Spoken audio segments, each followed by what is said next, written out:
Welcome back to LimQ Plus, everyone. On this channel, I'm 100%ing Breath of the Wild by a bit every day until Tears of the Kingdom comes out, which is today in 49 days. I actually did a little bit of recapturing yesterday and realized that yes, in fact, I do have around 840 Korok seeds at this point. I have also marked pretty much all golds that I still have for this playthrough on my map. I'm going to be starting to play through those today. Now, I have a little bit of a trip coming up.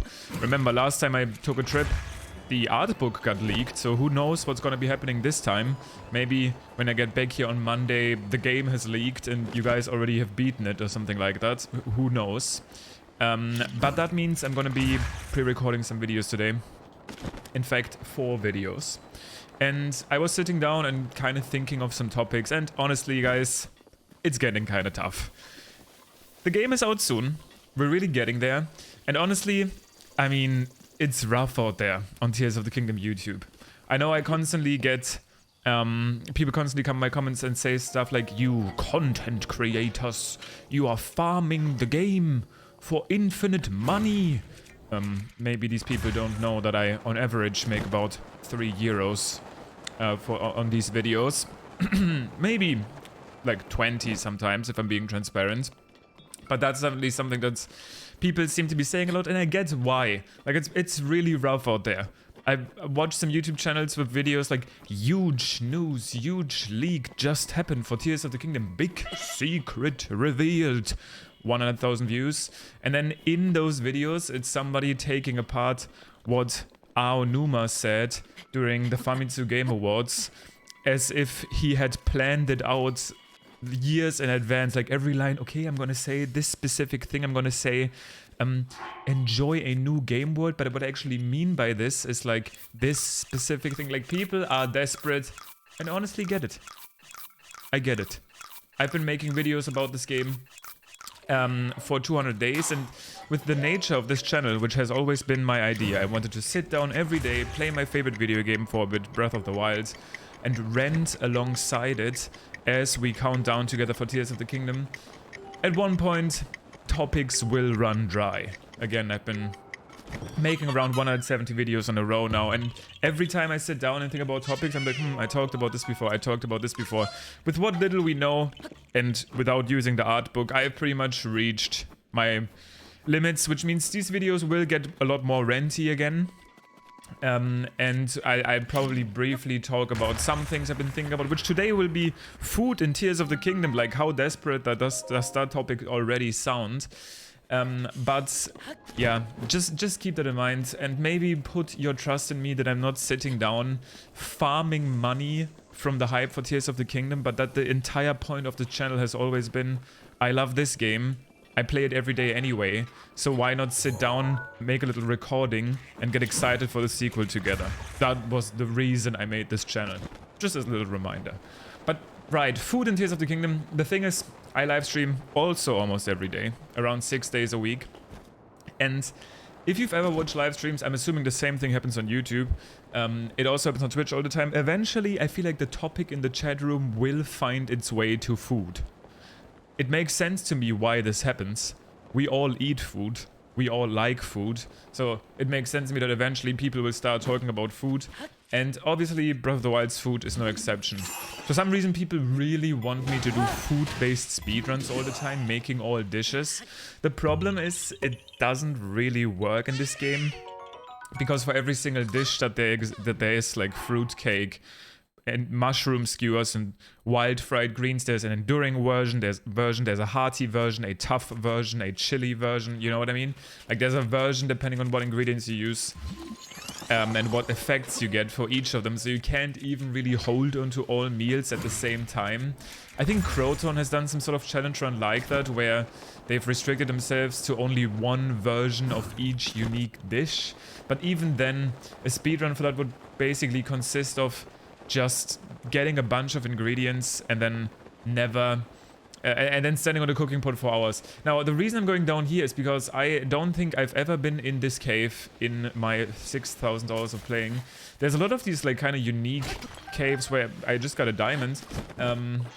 They hide rare ores and stuff. Sometimes they hide a treasure chest in these. But there's no Korok in here. I just want to get in here because I've never been here, so why not?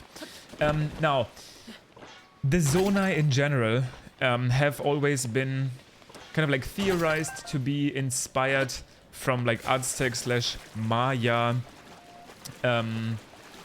tribes from the real world. And that made me think that while we had a lot of Japanese-inspired food in Breath of the Wild, like onigiri and rice platters, or even some curries and stuff, that maybe in Tears of the Kingdom we're actually gonna get brand new dishes and a little bit more of a South American Maya-inspired recipe selection. I think that could work really cool. Could work really well, sorry, and would end up being really cool if we have a lot more like grilled meats, a lot of things maybe based around corn, maybe more spicy things. Getting recipes like that could be really cool. In general, I feel like we might obviously go a little bit more savage, more tribal, maybe yes, more meat skewers, more smoked meats, tortillas, stuff like that. I think would be a really cool addition, but obviously for new food to even work, new recipes to work, and potentially new food buffs, which I'm assuming we're gonna get either way, we need new ingredients. And I want to say it's almost guaranteed. I've been thinking about this a surprising amount because I need to also figure out how to do this correctly again real quick. I think best way is to do this. Then stasis the orb just before it reaches the final destination. Shoot it with an arrow once. And then hope it goes the right way. Not quite, but we can fix that. I've been thinking about food ingredients quite a bit, mainly because I have actually done a run before where I tried to get 999 of every single ingredient in the game. And I'm wondering how they're gonna balance keeping and removing potential ingredients. Like, I feel like from a narrative perspective, it would be weird if certain things just wouldn't exist in Hyrule anymore. Things like apples, bananas, like why would they suddenly not be around anymore? So it almost makes sense to keep them all and then maybe add some. Add stuff like tomatoes, corn, and some other fundamentals of the kitchen to increase our cookable dishes. But they could also go the route where just remove other things and replace them with new food options. All things considered, I can't wait, and this is why I'm really wanting to talk about this. I can't wait to see all of the amazing art they come up with. I'm actually kind of upset that the only way to look at these foods is through the small menu, the small menu images in here. If you actually find a higher resolution version of these online, you see how much love they put into the presentation of these dishes. And I can't wait to see what they come up with in the sequel. Also, people on YouTube go wild with actually remaking these dishes in the real world. I actually, in fact, have tried my hand at making a fruit cake and monster cake and failed miserably because not only am I not the most talented chef, I'm even much, much worse at baking. So even with some help, I ended up getting some solid results, but definitely not my, proudest achievement, making Breath of the Wild food. But maybe when Tears of the Kingdom comes out, there's a dish that I really want to make, and I'll cook it live on stream or something. Essentially, I just kind of wanted to talk about the option of Tears of the Kingdom adding new dishes and maybe even focusing a little bit more on Latin American or like South American dishes, which I think could be really cool. And that's basically what I wanted to talk about. And I did want to address again that, yeah. I wanted to remind you guys of the point of this channel. Don't expect me to have a super thought out topic every single day, and when I don't, then please excuse me, because the point of this channel was never to pretend I have super educated, super well planned out, thought out content every single day for you, or new information about the game. If you got that impression, I'm sorry, that's never what I seek to do with this channel. I have a main channel where I actually put out high quality content, in my opinion, and in opinion from some others, which I really appreciate. This channel was always going to be I sit down, play my favorite video game, and rant about things that are on my mind, usually about the sequel, as it's coming out so soon. One small thing that I want to talk about, which is a little bit interesting, maybe as a little bit of an update thing, is that I just saw some tweets coming in from PAX East that the Tears of the Kingdom statue, kind of like resembling the amiibo that you could pre-order, is actually on that location with a Tears of the Kingdom kind of like a big screen.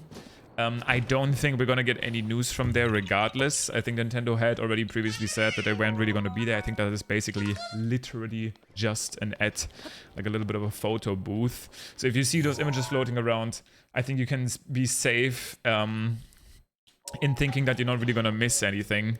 I'm pretty sure the statue is just there as a little bit of a photo booth. But that's basically it for today's episode. Gonna be recording 3 more of those now, and I have some more interesting topics coming up in the next videos when we have 48 days until Tears of the Kingdom, which will be tomorrow. But thank you for watching today. I hope you guys have a nice rest of your day. I was gonna say a nice weekend, but I'm about to record the Friday episode, so I kind of got confused. But thank you for watching as always. Enjoy the rest of your day. Peace.